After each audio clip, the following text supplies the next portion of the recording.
So hello everyone, today we are going to study the mechanism of sodium reabsorption in the distal tubule. Now the distal tubule is divided into two parts, the early part of distal tubule and the late part of distal tubule. So the early part of distal tubule has the same functional characteristics as thick ascending limb of loop of Henle.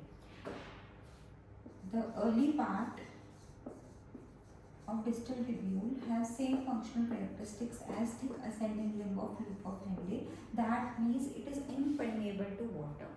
Now the late part of distal tubule has same functional characteristics as cortical collecting ducts. That means they are also impermeable to water, but they become permeable to water under the influence of ADH. So today we are going to see the mechanism which is acting for sodium reabsorption in the early part of distal tubule.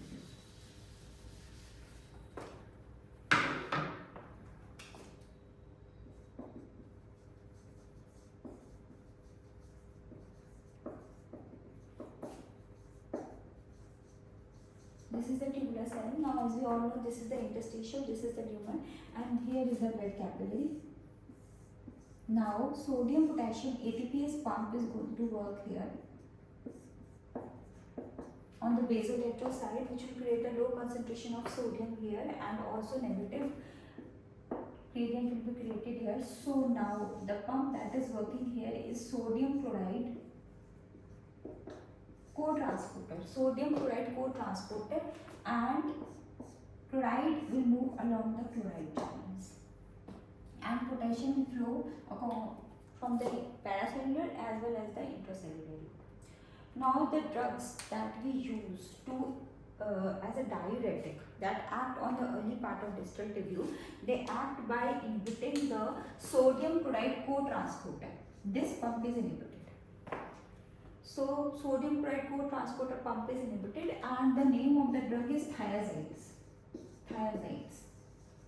So thiazides, the name of these drugs come to thiazides are chlorothiazide,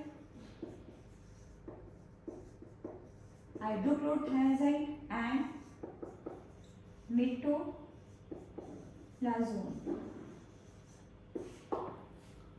So with this we have finished with the mechanism of sodium reabsorption in the early part of distal tubule. Now in the next video we will study later in the late part of distal tubule and cortical collecting ducts how sodium reabsorption happens. Thank you very much.